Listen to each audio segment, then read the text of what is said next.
కార్యక్రమం ఇంకా అయిపోలేదు. కార్యక్రమం ఉంది. స్నాక్స్ వచ్చింది తీసుకోండి, టీ వస్తుంది తీసుకోండి, దయచేసి కూర్చోండి. మొదటగా మన రాష్ట్ర అధ్యక్షులైన ఇస్మాయిల్ భాయ్ గారిని మాట్లాడని మనవి మైకితుంటారు. ఇంకా ఇంటి పత్రాలు నిర్మాణ పత్రాలు ఇవ్వడం జరుగుతుంది. దయచేసి కూర్చోండి.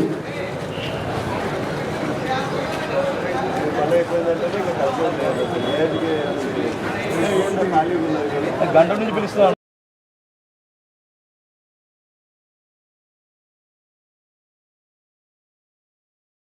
అందరికీ నమస్కారం. సార్ అయినటువంటి అస్మిత్ రెడ్డి అన్నరికి ప్రత్యేక కృతజ్ఞతలు. ఇక్కడ ఇందాక పెద్దలు మాట్లాడారు, వాళ్ళు చెప్తున్నారు భరోసాగా వేరే నాయకులు వేరు, ఇక్కడ నాయకులు వేరు, మాట ఇచ్చారు అంటే తప్పరు అని. మనకి తిరిగి వాళ్ళు అంత మన ఊరి గురించి పోరాడేటప్పుడు మనకి ఏం అడుగుతున్నారండి? ఏమీ అడగడం లేదు. అందరం కలిసికట్టుగా తాడిపత్రిని స్వచ్ఛ తాడిపత్రిగా, స్వస్థ తాడిపత్రిగా ఉంచుకుందాం అనేదే కోరుకుంటున్నారు వాళ్ళు. అవునా కాదా? ఎక్కడైనా వేరే నాయకుల్లాగా ఫోర్స్ చేయడం, అది ఇది అనడం ఎక్కడైనా గమనించారా? ఆయన అహర్నిశలు పెద్ద ఆయన ఈయన కలిసి ఏం వర్క్ చేస్తున్నారు అంటే, ఏ కోణం నుండి ఏ విధంగా మనము తాడిపత్రిని బాగు చేద్దామా, నెంబర్ 1 సిటీగా మార్చుకుందామా అనేదే వాళ్ళ తాపత్రయం. కుల రహితాలకు అతీతంగా అందరం కలిసి, అంటే తాడిపత్రిలో ఉన్నటువంటి ప్రజలందరము ఒకటే కులం అండి. ఏంటి అంటే అది జేసీ కులం. ఎందుకంటున్నాను అని అంటే, వాళ్ళు అహర్నిశము 24/7 మన గురించే పోరాడుతున్నారు. సో ప్రతి ఒక్కరు వాళ్ళ బాధ్యతగా వాళ్ళ ప్రెమిసెస్ని క్లీన్గా ఉంచుకోవడం అయితే ఏంటి, వాళ్ళ షాప్స్కి వచ్చినటువంటి వాళ్ళని బాగుగా చూసుకోవడము, ఇట్లా చిన్నవి అందరం కలిసి చేశాము అని అంటే, చిన్న ఇంప్రూవ్మెంట్ చేసుకుంటే అన్న వాళ్ళ దగ్గరికి వెళ్ళినా ఎప్పుడు కూడా అవైలబిలిటీలో ఉంటారు మనకి. అందుకే చెప్తున్నాము, అందరం కలిసి ఈ తాడిపత్రిని బాగు చేసుకొని, అది కూడా కేవలం వాళ్ళ స్వార్థం కాదండి, మన గురించే చెప్తున్నారు. మనం అందరం ఇంటికి ఒకరు చొప్పున కూడా మనం అవేర్ అయ్యి అందరం తాడిపత్రి బాగు కోసం పోరాడమనంటే అది ఖచ్చితంగా నెరవేరుతుంది. అన్న వాళ్ళ బాటలోనే వెళ్ళి మనం కూడా ఈ తాడిపత్రిని నెంబర్ 1 ప్లేస్లో ఉంచుదామని అన్న వాళ్ళకు మాట ఇద్దాము. ఎన్నిసార్లు ఎన్ని ఎన్నికలు వచ్చినా ఏమైనా వచ్చినా, ఇందాకే అక్కడ ట్రేడర్స్ మీటింగ్లో కూడా అన్నారండి, మార్చ్ 17కి మాకు అయిపోతుందని. ఎక్కడికి వెళ్తారండి? ఎన్ని మార్చులు రావాలి, ఎన్ని 17లు రావాలి? ఎక్కడికి పంపించేది లేదు వాళ్ళని. నిజమా కాదా? ఒకసారి గట్టిగా చెప్పట్లు. ఎక్కడికి వెళ్తారండి? ఎక్కడికి వెళ్ళరు. పెద్ద ఆయన ఎక్కడికి వెళ్ళరు, ఈయన ఎక్కడికి వెళ్ళరు. ఎన్నిసార్లైనా వీళ్ళే రావాలి, మనము బాగుండాలి, వాళ్ళ కుటుంబంలో ఒకటిగా అనుకుంటున్నారు కనుక తిరిగి మనం ఏమి ఇవ్వగలము అని అంటే, మన వంతు బాధ్యత ఏమో చూసుకొని ప్రవర్తించడం తప్ప వాళ్ళు ఏది మన నుంచి ఆశించడం లేదండి. రండి అందరూ కలిసి ముందుకొచ్చి మన తాడిపత్రి బాగు కోసం పోరాడుకుందాం. జై JC. Thank you for this opportunity. జై అస్మిత్ అన్న. మన తెలుగు ఈ స్వర్ణకారులకు ప్రత్యేకించి ఇళ్ల స్థలాలు ఇవ్వడము, ఇళ్ల స్థలాలు ఇచ్చిన తర్వాత ఆ ఇళ్ల స్థలాలు నిర్మించుకోవడానికి మంజూరు పత్రాలు, రుణ పత్రాలు ఇవ్వడము, ఇది దేశ చరిత్రలో ఎక్కడ జరగలేదు. నా స్వర్ణకార సోదరులారా, మా అక్క చెల్లెళ్ళారా, ఇది ఎవరి వల్ల సాధ్యమయ్యేది కాదు. ఒక్క జేసీ ఫ్యామిలీతోనే సాధ్యం ఇది.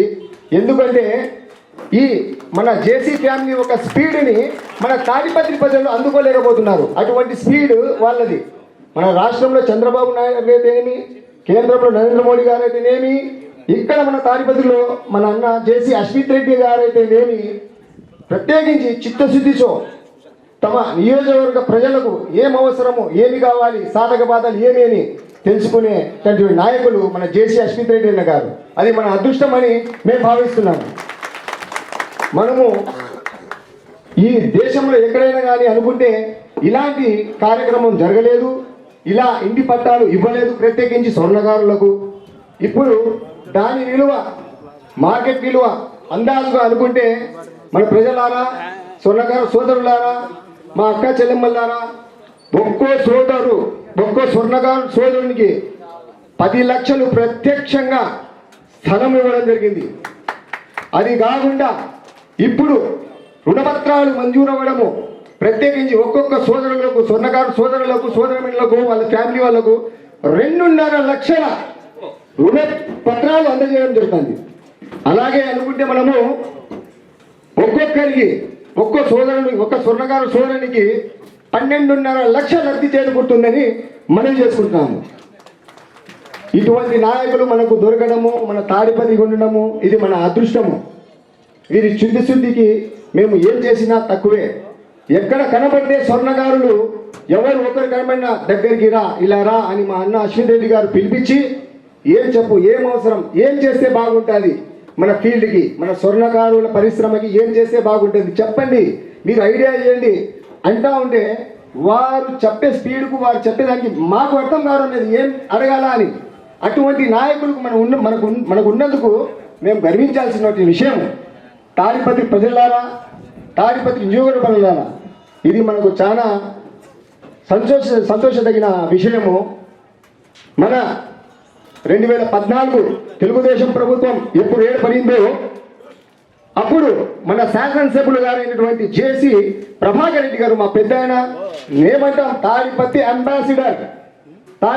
అంబాసిడర్ జేసీ ప్రభాకర్ రెడ్డి గారు ప్రత్యేకించి మన స్వర్ణకారు సోదరులకు ఇళ్ల పట్టాలు, ఇళ్ల స్థలాలు ఇవ్వడం జరిగింది.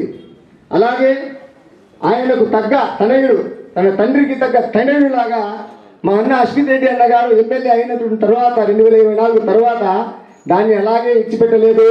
సోదరులారా, మనమందరూ గమనించాలా. ఏదో ఇచ్చినాము అయిపోయింది, ఫోటోలు దిగినాము, సభ పెట్టినాము, అలా కాదు. ఈయన వేరు, పట్టుకుంటే చేయాల్సిందే, చేస్తానంటే చేస్తారు, లేదంటే లేదు. నిక్కచ్చిగా చెప్పేటటువంటి నాయకులు మన జేసీ అశ్విన్ రెడ్డి అన్న గారు. ఇది మనమందరం గమనించాలి. వీళ్ళు పొగుడుతా పోతారు, నాకు భారం ఎక్కుతా పోతుంది, అంతే కదా. ఏమన్నా కరెక్ట్గా నాకు నేను చెప్పిండేది, పొగడద్దండి అయ్యా అని అడుక్కుంటా అంటారు. పొగుడుతానే ఉంటే ఇంకా భారం పెరుగుతానే ఉంది, కష్టం ఇంతగా పొగిడితే. ఏ ఉండమ్మా నువ్వు ఉండు, నేనేదో వాళ్ళతో హాయిగా ఉండేటోడిని. మీరందరూ పోడే కొద్దీ వాళ్ళ ఎక్స్పెక్టేషన్ ఎక్కువైపోతా ఉంటాయి. ఏమన్నా సై బోలా నీ బోలా, సై బోలానా. నాకు మా ఆరిఫ్ భాయ్ చెప్పినట్టు మేము ఒకటేసారి 10 లక్షలు వర్త్ అయిన స్థలాలు మీకు ఇవ్వలేదు. ఇచ్చి చాలా రోజులైతే మీరు ఎవరు ఇల్లులు కట్టుకోకుండా దాన్ని వదిలేసినారు.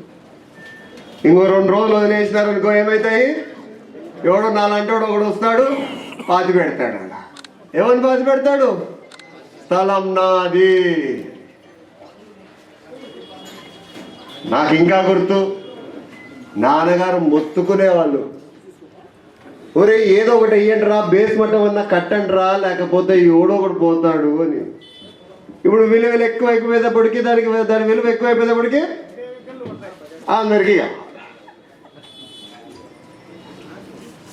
మీ బాగు కోసము, మీ జాగ్రత్త కోసము ఆయన మీ ఎంట పడేటోడు. తొందరగా కట్టుకోండి అని. ఆయన లేట్ ఏం లేదు, ఖచ్చితంగా మీ అందరికి శాంక్షన్ అయినాయి. ఇంకా ఎవరికన్నా ఇల్లులు రావాల్సిన వాళ్ళు ఉంటే కూడా దయచేసి నమోదు చేసుకోండి. ఈ తూరి కానీ ఎక్కడన్నా మనకి ప్రభుత్వం స్థలం మాత్రం ఖాళీగా ఉందని తెలిసిందంటే మాత్రం ఖచ్చితంగా ఇంకా ఎవరికన్నా అర్హులు ఉంటే మాత్రం వచ్చే విధంగా చేస్తామని చెప్పి మరొకసారి సభాముఖంగా తెలియజేస్తున్నాను. అదేవిధంగా స్వర్ణకారుకులు ఒక విధంగా చూస్తే మీరందరూ బాగున్నారని చాలా ఆనందంగా ఉంటుంది, ఇంకో విధంగా చూస్తే మాత్రం బాధ కూడా వేస్తుంది.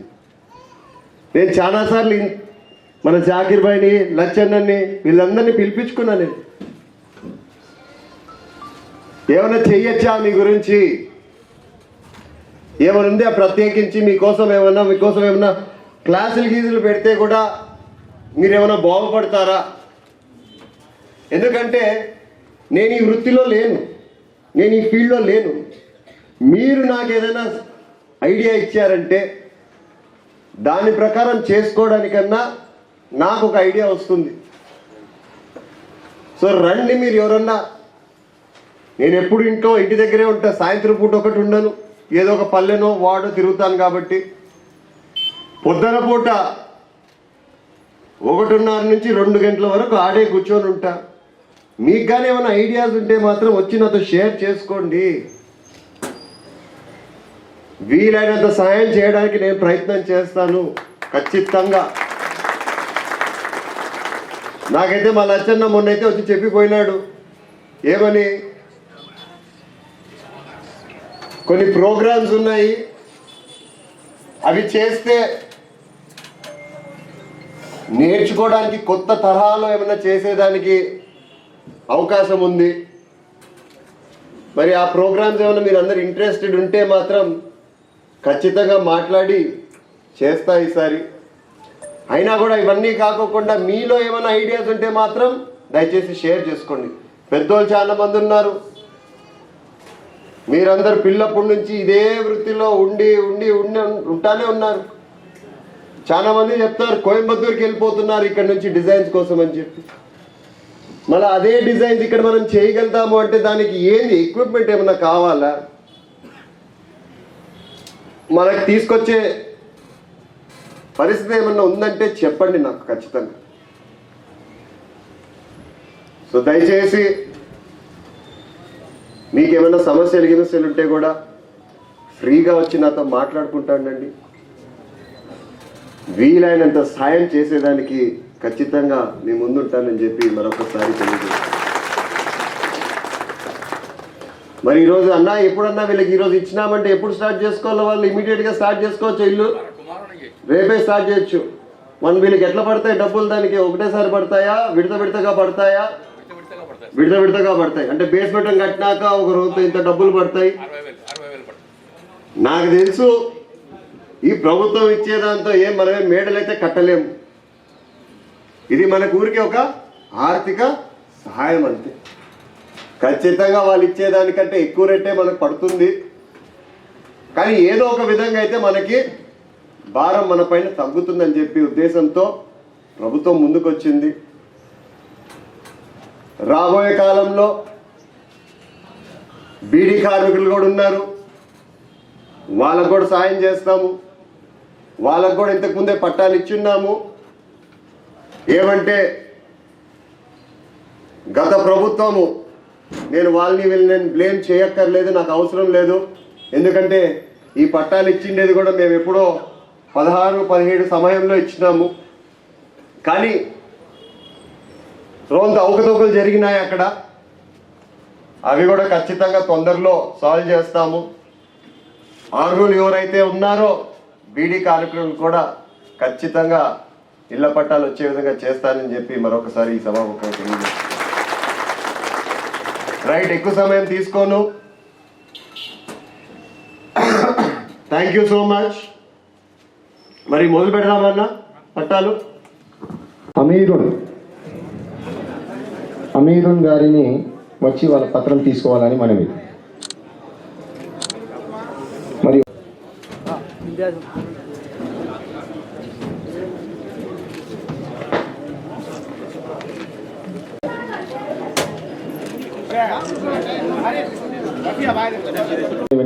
बाबन भाई दादापीर, बक्का मोहम्मद रफी and family